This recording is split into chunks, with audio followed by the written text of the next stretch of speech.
Hello everyone, welcome back to GGN. This is part 2 for this news report today. Just check it out, I might do 4 videos today, so I have a lot to get to. We left off with this article, CIA plotting to kill Venezuelan opposition leader, Maduro says. So the acting president says the Pentagon and the CIA have formulated a plot to murder opposition leader Enrique Capriles in order to destabilize the Latin American country ahead of the 14th presidential election.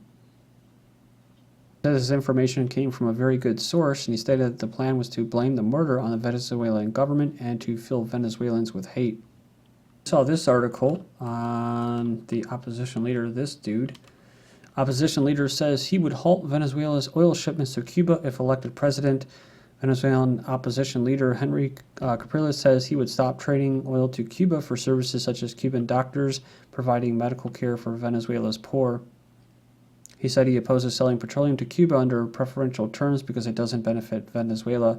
Chavez forged ties with Fidel Castro in Cuba and Raul Castro, and he provided the island with more than 100,000 barrels of oil a day on beneficial terms. He said not another drop of oil will go towards financing the government of the Castros. Iran celebrates 62nd anniversary of oil nationalization. There's a 2-minute video. You can go in and check it out. On March 20th, 1961, members of the Iranian parliament passed a bill introduced by then Prime Minister Mohammad Mossadegh on the nationalization of the oil industry. He garnered the support of his nationalist party and religious groups led by prominent cleric Ayatollah Kashani for the initiative. Some scholars believe that the nationalization of Iran's oil industry was the main reason behind the 1953 joint CIA-MI6 sponsored coup d'etat codenamed Operation Ajax, which overthrew Mossadegh. So before nationalization of Iran's oil industry, the British government, which controlled Iran's oil industry through the Anglo-Persian Oil Company, reaped higher profits from Iran's oil resources than the Iranian government.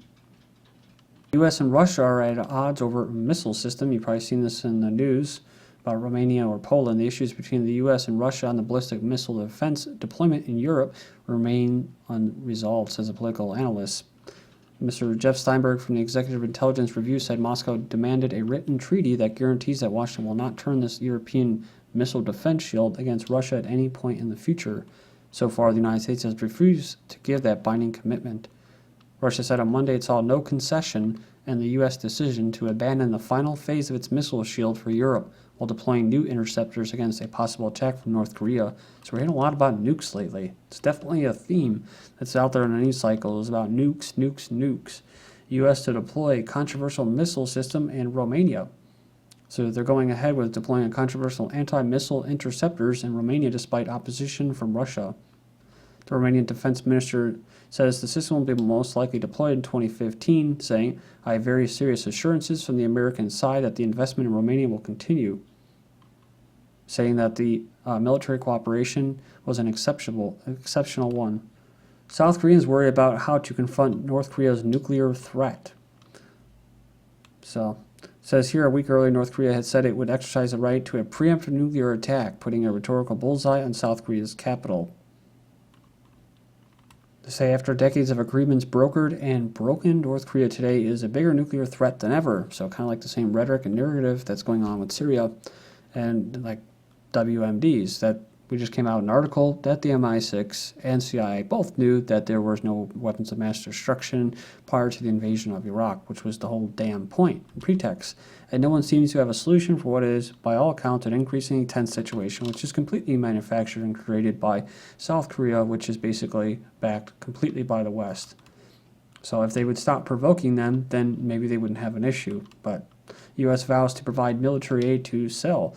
Solved. Says here, U.S. Defense Secretary Ashton Carter has vowed to provide any military assistance to South Korea under America's nuclear umbrella amid heightened tensions, again, manufactured on the Korean Peninsula, all due to the recent nuclear test. This is while earlier on Friday, Defense Secretary Chuck Hagel announced that Washington planned to deploy 14 more interceptors in Alaska to strengthen its defenses against possible missile strike by North Korea. Strategic U.S. bombers fly practice nuclear strikes in Korea. So they're worried, right? Well, you got the the might of the U.S. government on your doorstep carrying out exercises every day, I wouldn't be too worried. U.S. B-52 bombers carried out simulated nuclear bombing raids on North Korea as part of an ongoing U.S.-South Korean military exercise. The ongoing, and they're always happening, never stopping. But that's not provocation. Pentagon press secretary told reporters that B-52 bombers from Andersen Air Force Base, Guam, conducted a training mission over South Korea March 8th during war names known as Exercise Full Eagle. Curious as to what the heck a foal is, it's basically a cult. When the foal, that's South Korea, is nursing from its mother, the United States, it may also be called suckling. North Korea threats, Pentagon warns Pyongyang. So this is coming out, what was this? This is, yeah, okay, they're saying 18th. Senior U.S. military official visiting South Korea is sending a message to both Koreas, warning them over the recent threats and reassuring South Korea that military backing won't be hurt by U.S. budget debate. So the point of showing this article, guys, is this. Pyongyang is angry over U.S.-South Korean war games and UN sanctions meant to punish it for its third nuclear test. It has threatened nuclear attacks on Washington, though it isn't believed to have weapons needed to do so, but they're going to set up all these interceptors and put out all the fear-mongering in the news. China warns U.S. missile defense plan will antagonize North Korea. China criticizes U.S. plans to bolster missile defense or defenses in response to provocations by North Korea, saying that they would only intensify the antagonism. Actions such as strengthening anti-missile defenses will intensify antagonism and will not be beneficial to finding a solution for the problem, says the Chinese Foreign Ministry. They said they can be solved through diplomatic means. China hopes the relevant country will proceed on the basis of peace and stability and adopt a responsible attitude and act prudently. Okay, so Dennis Rodman. Did Dennis Rodman just spill a North Korean secret? So basically the secret is that what most North Koreans probably already know, that his wife has a kid. So, but he goes on, he says that his granddad built all this shit and then his dad built some more shit, but he is a normal guy.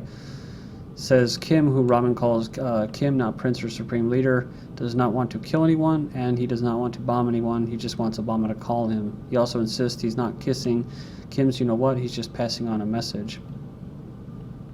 Says there was other secrets he wouldn't reveal, telling you if the toilets were made of gold or anything like that. As I promised Kim, I wouldn't talk about that stuff. There's a lot of stuff I can't talk to you about because, of course, it'll be used against him. I mean, the president has an entourage of security around him wherever he goes. He has taste testers, like somebody else said recently, pointed out, which I've talked about before, which is, you never know. You'll know when Obama isn't doing what he's supposed to do as far as his handlers go, when he has to be super concerned about security. I mean, granted the guy's been pretty divisive and he has a lot of conservatives that hate his guts, but I think he's more worried about his handlers taking him out if he doesn't do exactly what they say. But for whatever it's worth, whether it's Obama or whether it's Bush, the Bushes, the Clintons, these people are living high off the hog, while there's a lot of people in America that are really, really hurting. And so I don't think they have any, they don't have any credibility to speak about any other leader in any other world about how they're living well and how their people are like starving. Whether it's Syria and Assad or this guy or Iran, I'm not trying to show support for them. I'm just tired of seeing all the disinformation. I would just hope that people that maybe are semi-new to these videos or people that are already listening know that, but also when they spread it to people that are new listeners to this type of information, that it's not about taking sides. It's just about, cutting through the BS and seeing that, okay, well, he's not the greatest person, but he's not what they're making him out to be. So let's not fly off the handle here. I'm referring to the common boards, anything to do with North Korea, Iran, Syria, China. Next up, angry Israeli causes bomb scare at New Jersey airport. New York Post reports that an angry Israeli tourist caused panic at Newark airport after learning there was no seats on his connecting flight. He then said he had a bomb in his bag and was arrested. The man's resulting tantrum caused a security panic that grounded flights and had security officials scrambling to find Hess and his family before they got onto another flight. So I'd be kind of angry too. I don't know if I'd say the B word though. Foreign travelers are avoiding the U.S., survey says. I wonder why. Overseas travelers are avoiding the United States because of long wait times and inefficient entry procedures at gateway airports. Well, no, they're efficient, right? They're completely violating your privacy, your dignity, and they're training you to just accept it. So it is actually an efficient entry procedure. And recommending to others that they, too, to stay away. A new survey finds 43% of travelers who had visited the U.S. said they'll tell other countrymen and women not to visit because of the cumbersome entry process. They came from Britain, France, Germany, Japan, China, and Brazil. 1 in 3 travelers said the U.S. was falling behind other countries, or it was the worst they had ever experienced in terms of getting through U.S. customs. Business travelers especially said they were put off by the entry process, with 44% saying they will refuse to visit in the next 5 years. Says 1 in 7 international travelers said they had missed a connection because of delays at customs, and 2/3 said they would consider the U.S. an attractive destination if the custom lines and wait times were shorter. Lastly, not only are people saying bad things about us, but they're actually changing their travel behavior, and they're telling others not to come because of it. TSA agents humiliated wounded Marine with aggressive inspection. Report this. I'll leave you with this last article. TSA inspectors forced a wounded Marine who lost both of his legs in an IED blast and who was in a wheelchair to remove his prosthetic legs at one point, and at another point to stand painfully on his legs while his wheelchair was examined, according to a complaint a congressman has registered with the TSA. It says the Marine who was still on active duty showed TSA agents his military ID, was still forced to undergo that security. The TSA asked the Marine to stand and walk to an alternate area despite the fact that he physically could not stand or walk on his own. With numerous TSA officers sitting and unwilling to assist, an officer then made him remove his legs, then put them back on, only to advance to a secondary screening location where he was asked again to stand with extraordinary difficulty while his wheelchair was examined for explosives. The incident occurred at Phoenix Sky Harbor Airport last week when a group of Marines was returning to San Diego. They also said that TSA initially directed the Marine to the wrong line, then made him move lines, but made no effort to help him. So we're talking about overblown fear and stuff like that, but also just kind of how sick society is becoming.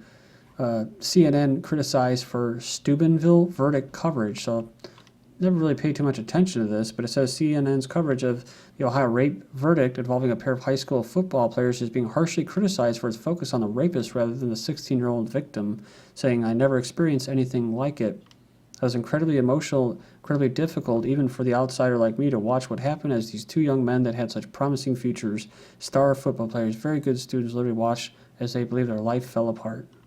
The CNN anchor says this was an incredibly emotional day. These two juveniles being carried out and they would be committed. Also going to a legal contributor saying, a 6-year-old now is just sobbing in court regardless of football players they are, still sounds like 6-year-olds. So they're trying to downplay the fact that that they raped somebody, and that, when you're in junior or senior in high school, I think you pretty much are aware of what you're doing. Hey, these young men raped a girl. Why are you so upset on their behalf? Your coverage is bizarre. So it's weird that they publicly worried about the promising future of the convicted rapists, now less promising as a direct result of their choice to rape somebody. They say it's disgusting and helps perpetuate a shameful culture in which young people never understand the concept of consent, and in which rape victims are blamed and ostracized. 2 girls threaten Steubenville victim, says the cops. The teens charged with posting threats online. They've arrested 2 16-year-old girls for allegedly posting social media death threats against the victim of the Steubenville rape case, saying, "You ripped my family apart, you made my cousin cry, so when I see you, it's going to be homicide." The girls are being held in juvenile facility and face charges of aggravated menacing. Brit fears sex assault, jumps out a window in India. So, fearing a sexual assault in India, British tourist jumped out of her hotel window, tearing a ligament in her leg. She was staying at a budget hotel when the manager and security guard allegedly knocked on her door at 4 a.m. They tried to get in using a key. She got so frightened she ran to the other end of the room and jumped out of the window. Seems to be a big theme right now.